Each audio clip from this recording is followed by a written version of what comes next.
Her baby shower was supposed to be on the 27th of June. She was due first week of July, but she's no more. Now, in search for answers of what happened to Tshegifatso Pule, we are led to this complex in Florida, in the West Rand of Johannesburg, and Rudolph to exact. And this is where she was, last seen, according to footage on cameras around this complex. She was last seen leaving this apartment, Westlake Complex, with a man suspected to be her boyfriend.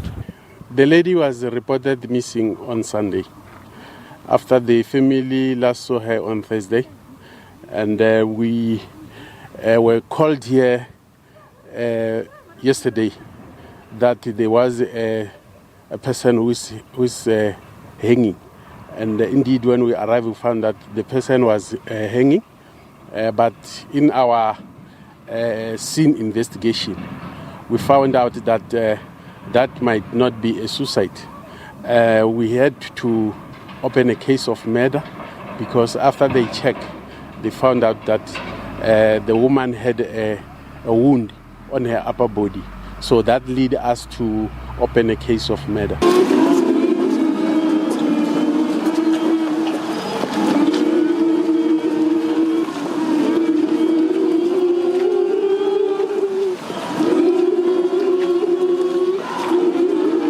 A march to the police station handling the Tshegofatso Pule investigation.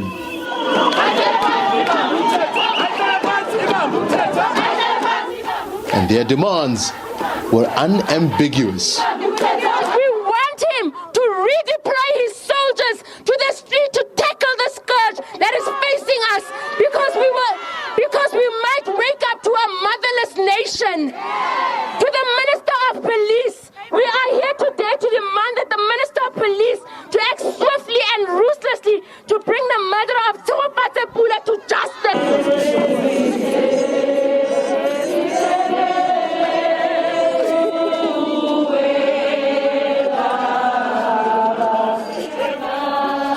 Hundreds came out to bid farewell to Tshegofatso Pule in a vigil this evening. All of them with the same question: what have we done? The death of this 28-year-old, leaving the pain and the raw emotion from those who loved her dearest. Thank you so much for being that constant, consistent friend. Thank you for sharing part of your life with me. Thank you, my love. I will always love you and your unborn angel. Rest easy, Loratolaka. What kind of advice would you give me as a man who possibly would be a friend to the perpetrator of such a crime? Well, come forward, say something. We're at a time where we are really tired of men that are just sitting and doing nothing about our situation. So we're really tired, and as you can see, everyone here, it's a majority of women, because our men are sitting at home and they're not doing anything about it. 16 years ago, we buried her father. 13 years later, we buried her mother. We were looking forward to receive the new member in our family, but it was never meant to be so.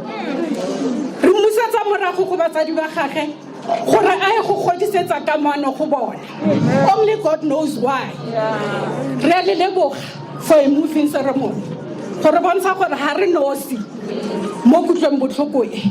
Se le se diretseng sona le ka moso mo go baba ke a leboga South Africa ke a leboga lefatshe lo lotlhe re receivile di message even across South Africa.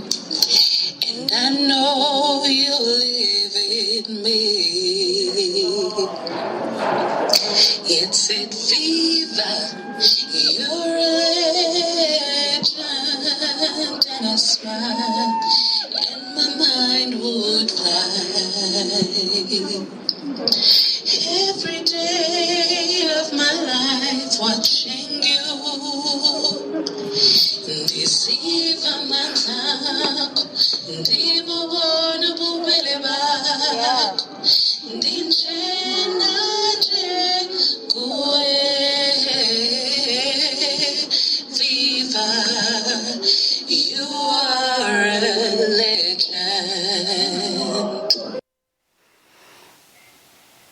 We're joined now by Tumisang Katake, who's an uncle of Tshegofatso Pule, for an update on the case and just looking back at the year that has been. A very good evening to you, and thank you so much for speaking to us. I know it's a very difficult time. I saw you just, must have been very difficult to watch the visuals, and I believe it's also been a very difficult week this week. Tell us a little bit more about it. Good evening, Tshegifatso, and good evening to the SABC viewers. First of all, let me say thank you very much for the support that we've been receiving from the national broadcast, especially through this ordeal. It's been a terrible week. From the moment we visited the site where Tshegofatso was found hanging on a tree, it opened the wounds that we actually thought we were trying to heal from them. But most importantly, you come to realize that it's the pain that the family has not dealt with entirely since from the moment Tshegofatso was reported missing. Everything happened so fast up to this moment, Tshegifatso. You would remember that today marks exactly a year since we buried Tshegofatso. And 4 days later, there was an arrest of Tshegifatso, who we now know that he is 20 years after the plea bargain that he. Immediately after the conclusion of his case, we learned about the arrest of the mastermind, the alleged mastermind, who we now know as Mr. Shoba, the boyfriend of the late Tshegofatso and the father of the unborn boy. So during the process, you realize that there was never enough for us to be given a space where we can actually say we were grieving, because of all we've been doing, we've been trying to fight and making sure that the case gets the process that it deserves, leading up to the conviction and the sentencing of Mr. Malipane, as well as the arrest of Mr. Shoba. So as a family, we've never had time to deal with the grief and the passing of Tshegofatso. And today now marks a year exactly. And last week on the 4th, it marked exactly a year since the passing of Tshegofatso, when we were visiting the site where Tshegofatso was found hanging. And I believe on that anniversary, you lost a relative, and it's been a week since you've also lost another relative. Yeah, in fact, we are in the middle of a funeral preparation of our grandfather, who unfortunately passed on exactly on the date when Tshegofatso passed on. So it's quite a difficult week for us as a family as well. I wouldn't even know how to ask you how you're processing all of this, but I want to talk about some of the things that you may have felt the criminal justice system has failed you, because you pointed out the fact that Mzukayise Malifane, that apparently he's been updating his social media status while in prison. It is clear that it seems that he had a cell phone with him. How has that made you feel? Because it almost feels like it belittles, it absolutely ignores the gravity of this timeline of this anniversary, this milestone. Yeah. So honestly speaking, it's a bit disappointing considering the gravity and the prevalence of the crime, not only in South Africa, but I would love to think the femicide, the GBV, is prevalent throughout the world. And for the manner in which Tshegofatso was killed, even though this person has been convicted, you as a person, as a human being, you enjoy certain rights for as long as you are alive. But there are certain privileges that, me personally, I think the moment you become a sentenced prisoner, you tend to lose. Privileges of a cell phone, privileges of you interacting with the outside world. are the things that I think, first and foremost, as a prisoner, you tend to lose. Hence, you've got a controlled visitation. Hence, you've got controlled time as to when you will wake up and when you will actually go back to the cell and sleep, and when you will actually have contact with the outside world. And when we learned that Mr. Malipane was actually communicating with the outside world via social media, then one tends to wonder as to the system that he tends to find himself in, the correctional services system. How tight are the rules and how does it work? For him to have had the access to the cell phone, somebody must have brought the cell phone to him. There was no way Mr. Malipane could have gone outside the prison to go and get that cell phone. That cell phone was brought to him. And whoever brought the cell phone to him must have had the connection of how the cell phone would have ended up in Mr. Malipane's hands. And it's not only the device or the gadget that he was using to communicate with the outside world. Also, for him to access the social media, it simply means that he could have had access to the internet connection in the form of data or the Wi-Fi, whatever the form of means that he was using to connect with the outside world. And then all those things, and then you take them together, you realize that you're dealing with the system with lots of flaws here. And then unless we as human beings take it upon ourselves to correct the flaws that we find in the system will forever reflect to the victim's family as not being fair to us because of... Tumisang, can I ask you this question, just especially when you use the word reflect, which is something that you've had a lot to do, and I hate to use the word comfort in the same sentence as this, but Ntutuka Shoba, at least he remains behind bars until the trial is concluded. Is that small comfort for you? And I want to just go back to something that you said when you reflected on your own professional career and what eventually befell your niece. Just take me through all of these thoughts. Look, I am a human being before I become an attorney. Let's just acknowledge that. First and foremost, I'm a human being. I wasn't born an attorney. And when you experience such things, these things, they don't pain me as an attorney, they pain me as a human. And then if we acknowledge the fact that as a human being, you are allowed to go through the sad emotions and you are allowed to go through sorrow and then also to go through the grief of having to lose the loved one.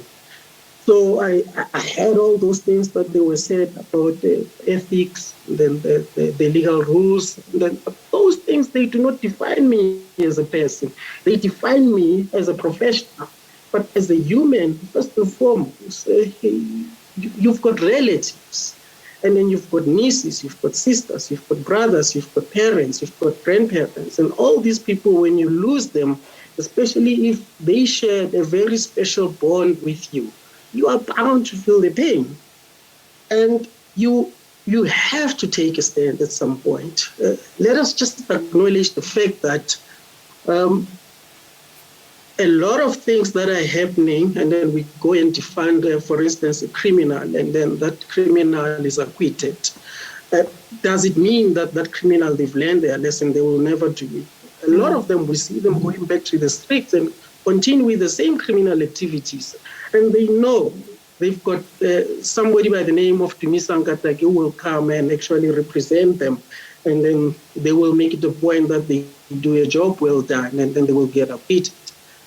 So we are talking here about something that is hovering the nation, something that is destroying a nation. There's no nation that will grow without a woman. And there's no man on this planet Earth that can claim that they brought themselves on this earth without being given birth to by a mother. So, Tumisang, allow me to just tell you why I'm also asking you this, because as a professional, you've also had time to reflect on where you think the law can change, what we can do better as a criminal justice system. You are now looking at a process that's going to unfold sometime soon. The man who is accused of being the alleged hitman behind your niece's death.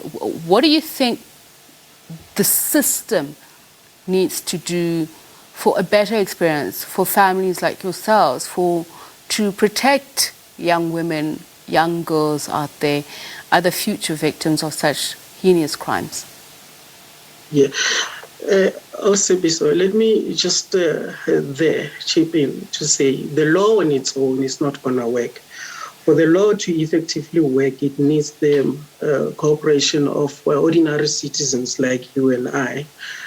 How the case of Tshegofatso managed to progress to this stage was not because of the investigating officer is clever, was because of the cooperation of the ordinary citizens like you and I, who were brave enough to say, listen, this is what happened, I know, and I'm willing to put my life at risk and testify to the effect of what has happened.